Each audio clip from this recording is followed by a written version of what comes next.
Hi, this is Peter Sage, and what I wanted to share with you today was some of the lessons that I'd learned from a race that a few people have heard me talk about before called the Marathon des Sables. Now, while I've shared quite commonly one of the specific lessons that I learned through there, which related to a blind old Korean guy, I've had a lot of people ask me for, what else really went on? What was it really like? What caused you to make a decision to go and run the toughest foot race in the world? And so I wanted to cut a quick video and actually share some of my lessons that not only came out of that experience with the blind Korean guy, but also the race in general, because I think there's some really amazing life lessons that can be hopefully translated out of what was essentially an incredible experience that really can help people in their day-to-day lives.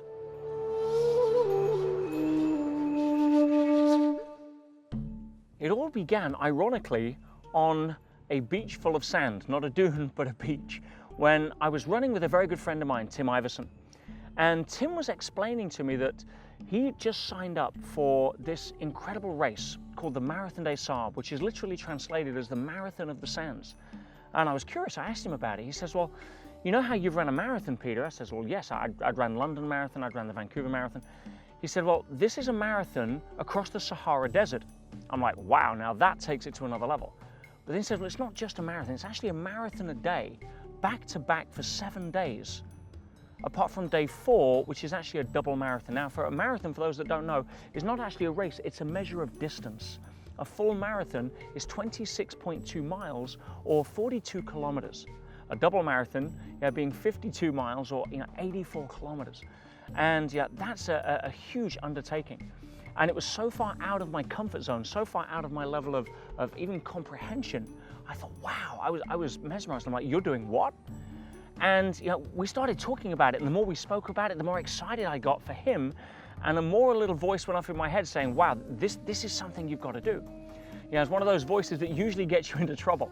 So anyway, I was hooked, and I agreed there and then. I shook his hand and says, let's do it together. And so I signed up, and this is in September. The race is in April, so we didn't have a huge amount of time to train for something like that. Some people that run the Marathon des Sables train for 2 years. And also with my international schedule, it was very difficult to really hold myself to a specific training schedule. In fact, at that time I was built and owned a chain of health clubs called Energy Health and Fitness. Still going very strong today. I sold it a few years ago.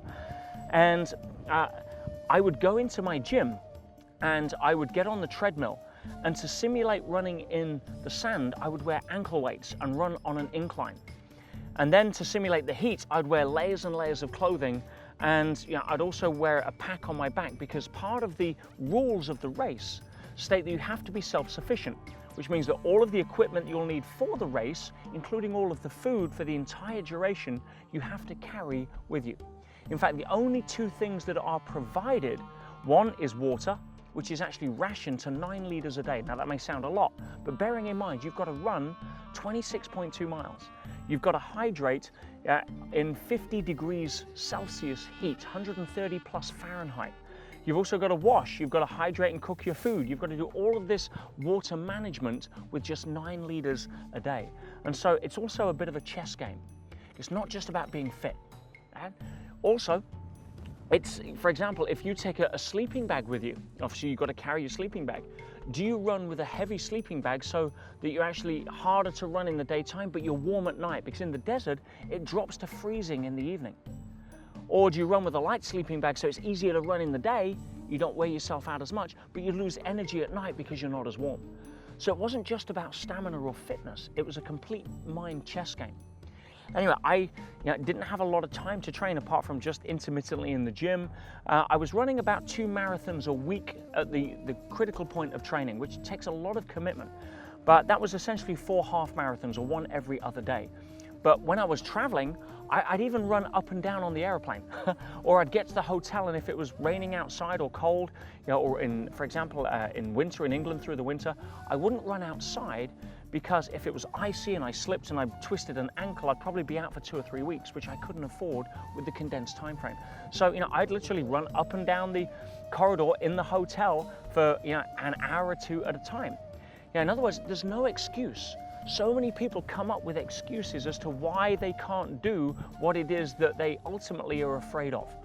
Whereas, if you have the mindset of there is always a way, no matter what, there is always a way, you'll find that most of those excuses are a level of self-talk where we tell ourselves the biggest lie in human history.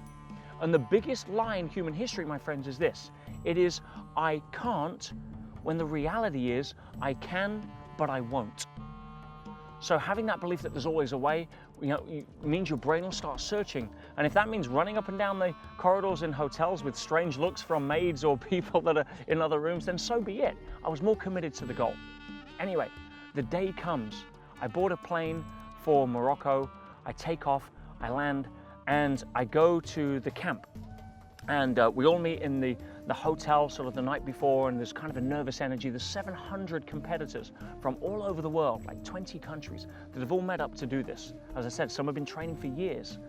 And I felt very underprepared, but I knew my mind was strong.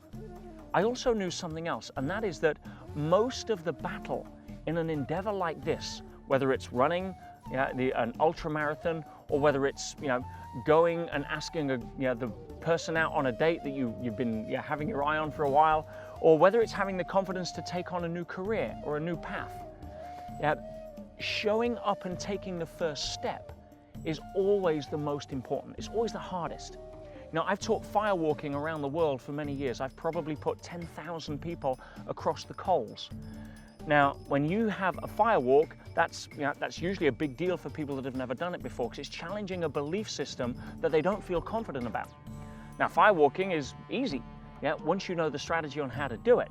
But for many people, showing up is the hardest part. If you take that first step on a firewalk, I can guarantee you one thing, you're gonna take the next, Nobody stops halfway on a firewalk and thinks, wow, should I have done this or not? And turns back. No, once you take that first step, you're committed and you go. And it was the same as the desert. It's funny because more people dropped out before they got on a plane than actually dropped out during the race. Something to think about.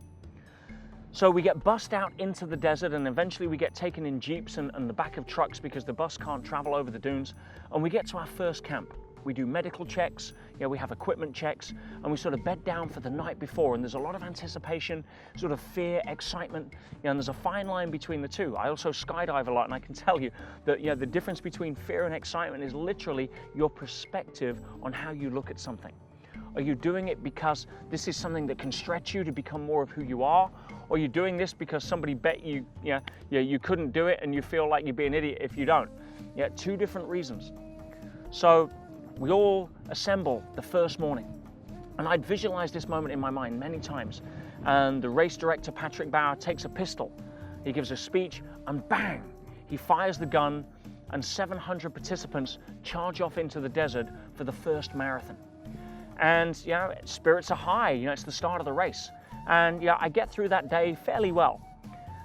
I also had to make sure that I treated myself, my energy, and more importantly, my feet very strategically. Foot management was incredible, because if you get your foot strategy wrong, like the gentleman that I teamed up with, Tim, I took shoes that were 2 sizes too big, so I knew my feet would swell. I'm pretty big anyway, I'm like a UK size 12, so I try to find 14, which is huge. But my feet were swelling into them after literally a day and a half. Whereas Tim, my buddy, only took shoe sizes that were 1 size too big, and after a day and a half, they started eating into his feet. And he had some real issues around that prevented him from running. Now, preparation and hindsight is half of the battle. I could have been fit enough, I could have had all the mental preparation, but if I didn't actually start to think, what if, what am I going to need moving forward, and put myself and future pace myself through those scenarios, I'm going to make wrong decisions even before I start. So luckily I got my foot strategy right, and every morning at 5 a.m. when the sackcloth that we effectively called the Moroccan Hilton, which was our tent, that had 8 guys living in it, was ripped off us at 5 in the morning by the Berbers that would drive past and throw all the sackcloth and the tents into the back of the truck to drive the next 26.2 miles to set up camp for us the next later that day. I'd wake up looking under the new morning sun, and I'd sit there and I'd take a knife and I'd scrape all the sand off my feet. I'd cut and dress the sore spots. I'd wrap each toe individually in tape. I'd wrap the heel, I'd wrap the arch, and then I'd put Vaseline over my foot. I'd then put my sock over the Vaseline and put my sock on.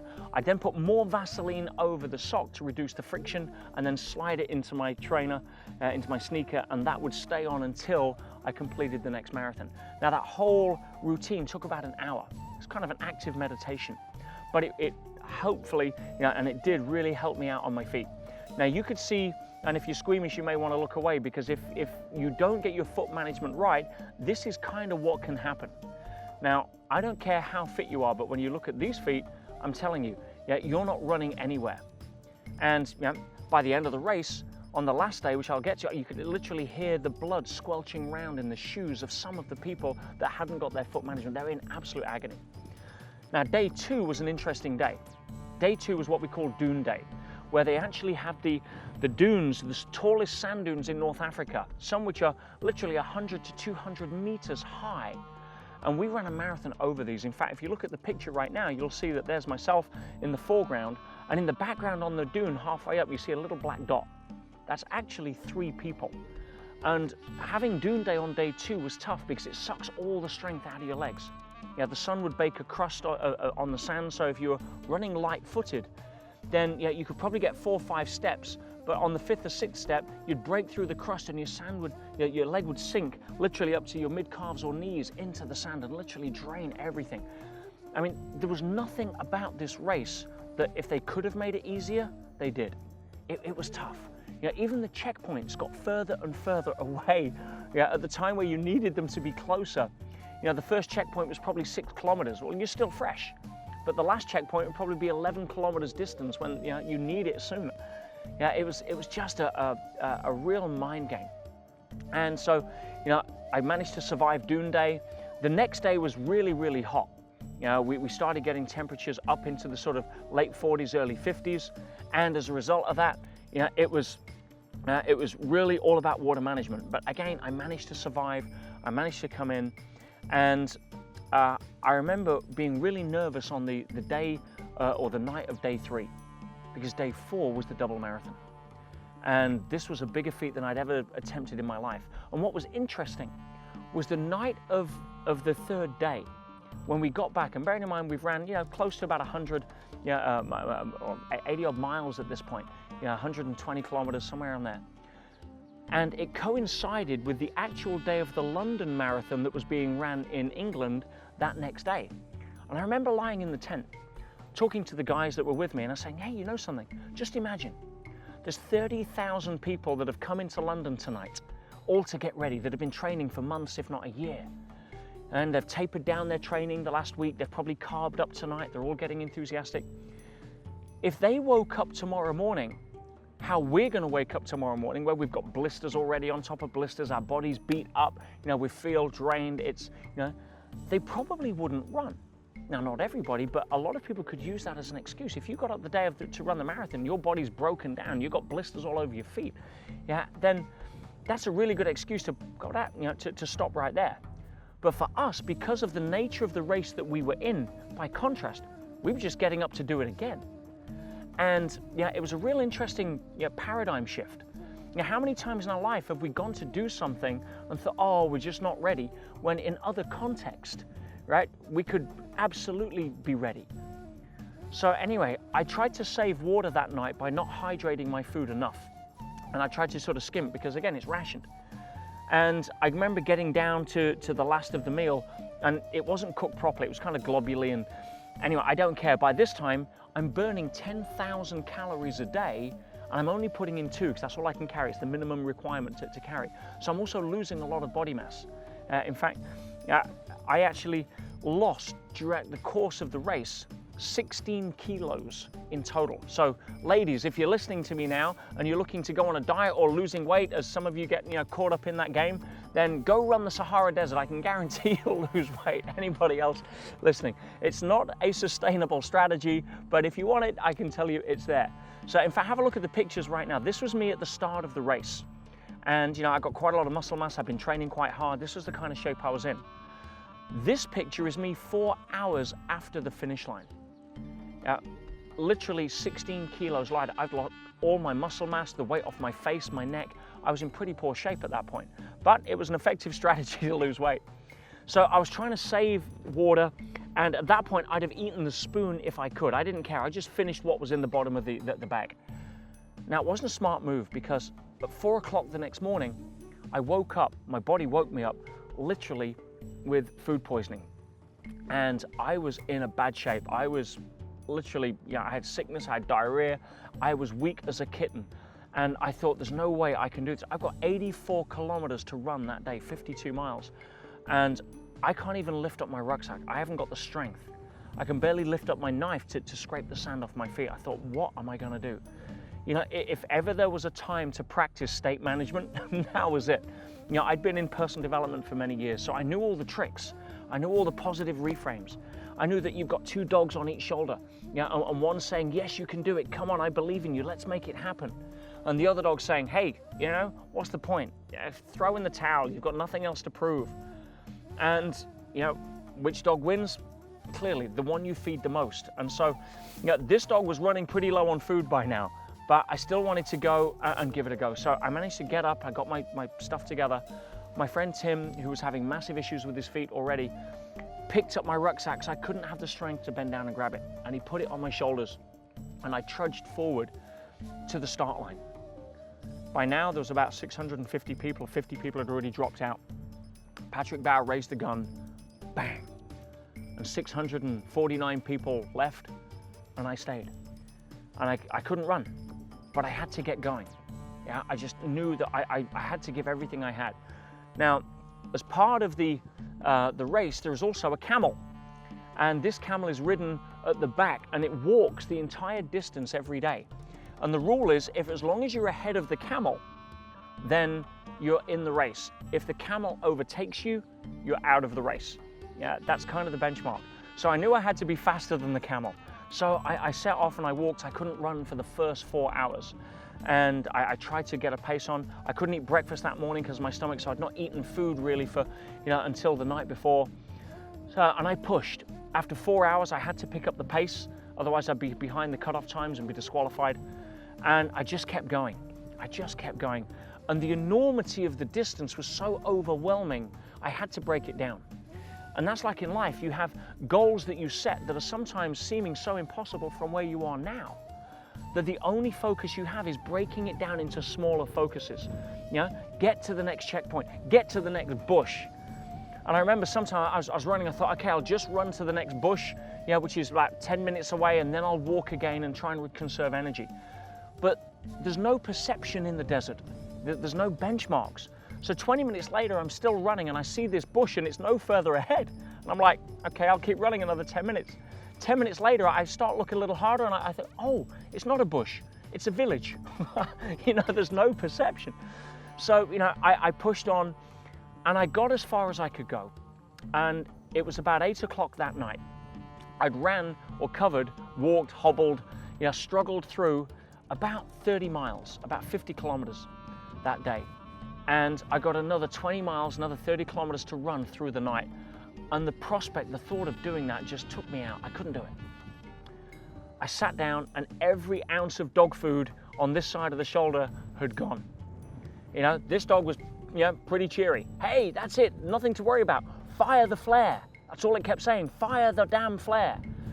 Now the flare was a 2-pound rocket flare that nobody likes. It weighed 2 pounds. And you had to carry it as mandatory equipment because if you got lost, or if you fell over, twisted your ankle, or got bit by a snake, a rattlesnake, or a camel spider, something like that, and you were in trouble, and nobody around you could fire this flare, and the helicopter that was circling around to up and down the course looking for people in trouble would come in and obviously medevac you out. Now every single morning my strategy was to, when I unpacked all my kit, was to repack every morning and put the flare right at the bottom of my rucksack. Because in my mind I thought it would always be easier to take one more step than it would be to stop and unpack and get this flare and fire it out. But in my mind's eye at this point, this flare was getting higher and higher in my rucksack and so tempting. And it got to a point where I thought, that's it, I'm done. Yeah, 30 more kilometers. I can't do it. I'd not eaten for 24 hours at this point, and I sat down on a rock. The sun was setting, and I knew I had to run just to keep warm, otherwise I could drop into hypothermia. And that was it. I quit. I'm like, that's it. I'm going to get the flare. I'm firing it. I'm done.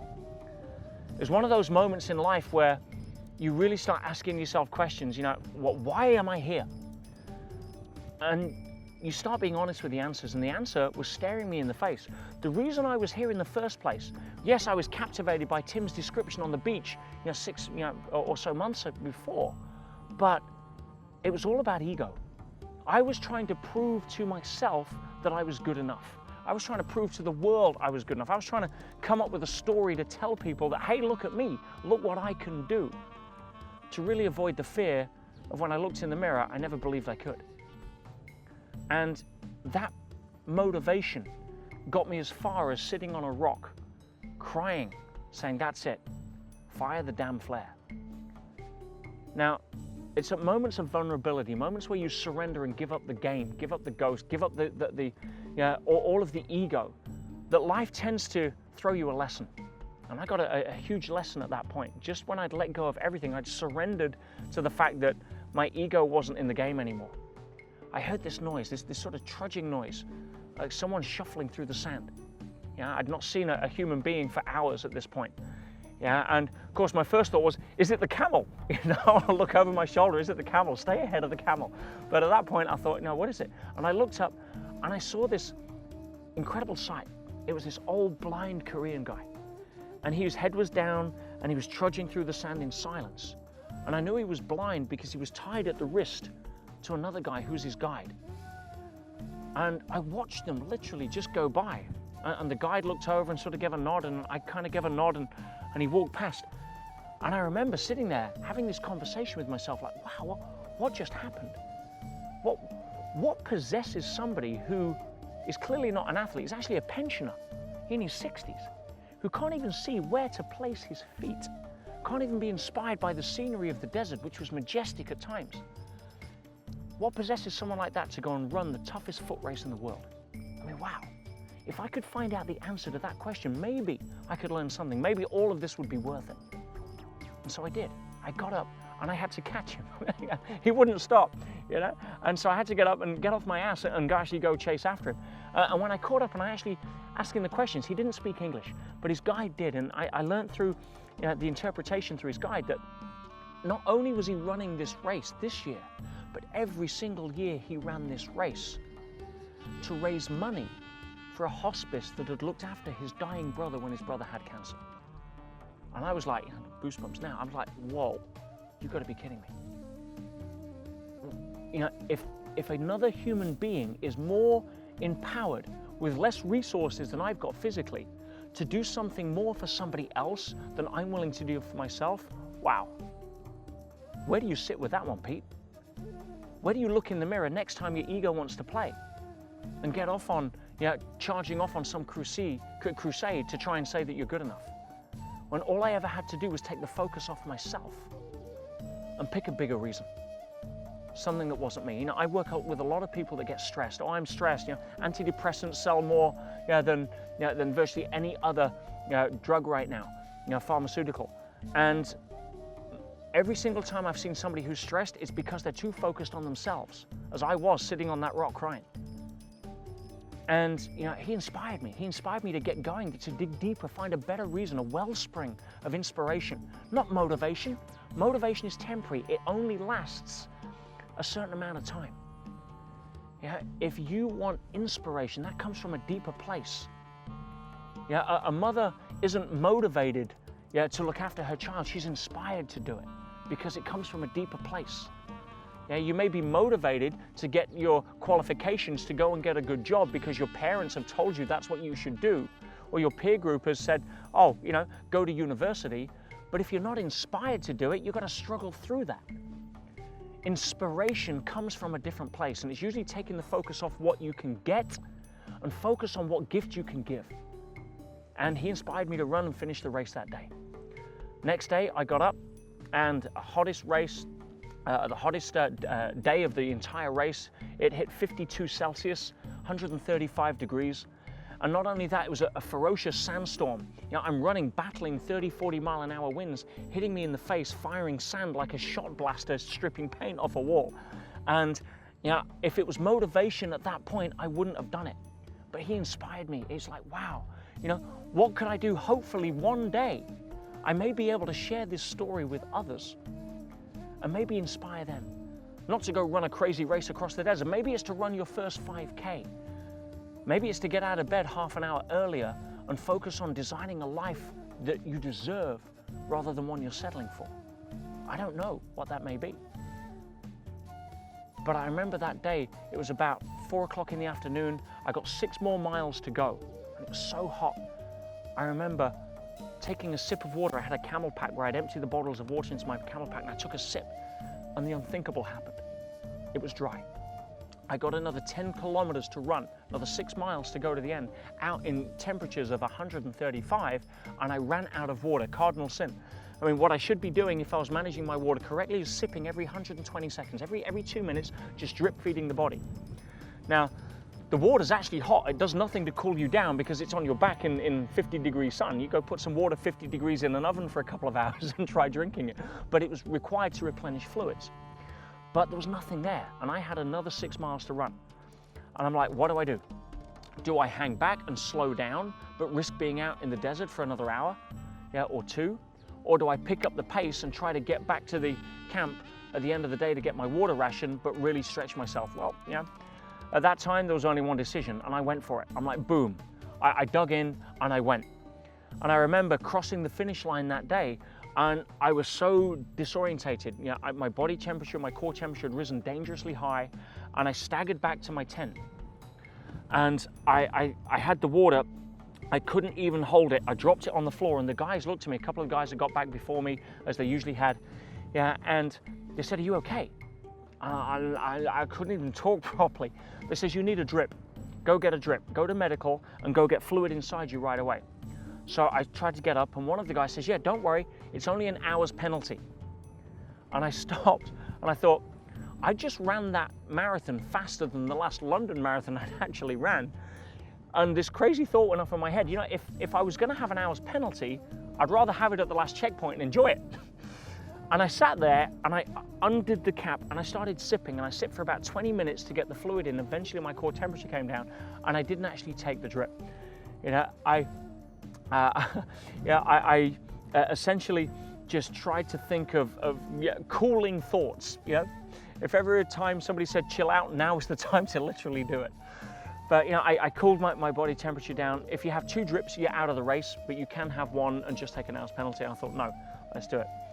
And I remember, at that point, I thought the finish line is in sight.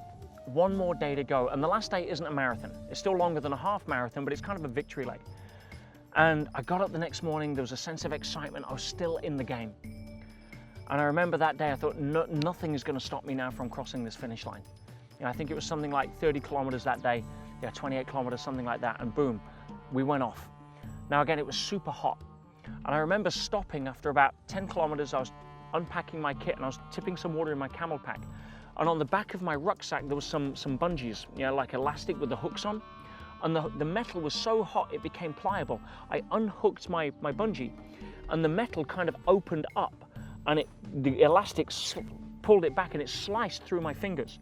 And all of a sudden I got blood pouring out of my hand, and because of the heat it was congealing straight away, so it was sticky. It was even struggling opening my pouches.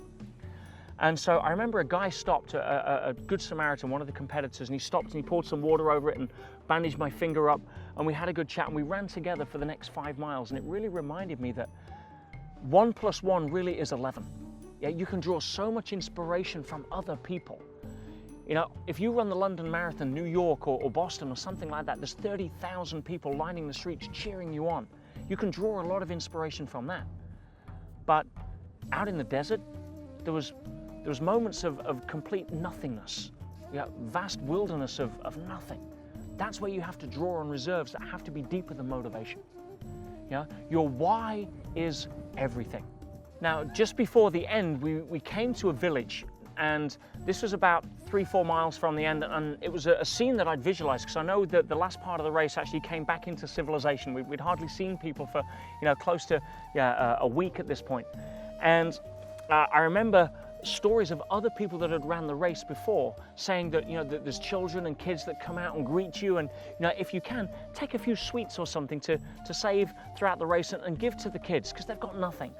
And I had this vision of being kind of the Pied Piper of Hamlet, throwing these sweets to the children to, sort of give them gifts and sort of be, this bearer of good news, as it were.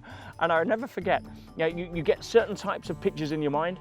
And I remember running this village. Now, these kids were pretty smart. They knew what was coming. Every year, they had strangers come that gave them stuff away. So they weren't these, wonderful sort of, nice kids that, would come up and with smiles. They were a rampant mob. I remember the kids came up and, they descended on me like a swarm of bees, and they're grabbing at my pouches and they're looking for stuff to take. And I'm like, oh my God, no, stop. And there was hands everywhere and people being shoved out of the way. And I remember reaching into my pouch at the time, grabbing these sweets and throwing them as far as I could. And all of a sudden these kids just swarmed after the sweets, and I legged it as fast as in the opposite direction. And it really reminded me of a time where, you have a certain picture in your mind. Sometimes life doesn't always go according to plan.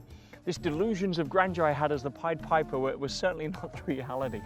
And I ran, and I remember getting around the corner, coming into the village, the last 500 yards, and I saw the finish line, and it was there. I'd been visualizing it for 6 months. I'd been focusing on it for the last, close to 300 kilometers. And there it was in reality. And sometimes I get so overwhelmed with when your dreams actually come true, we forget that, that was the intention.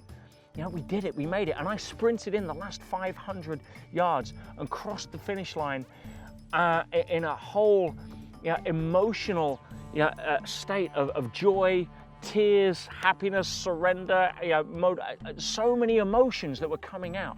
It was just amazing. And I remember the first thing that somebody did was hand me a cold beer. And I hadn't felt a cold drink in 10 days. I'd got this vision of almost like a donkey and a carrot, and a cold beer in front of me running across the desert at times, motivated. And it was just a very surreal experience. And, having the confidence to be able to just start that race led me to an entire chapter of my life that has so given me lessons that transcended the desert. It's not about the desert. It certainly wasn't for me. I found that in hindsight. I thought it was going in.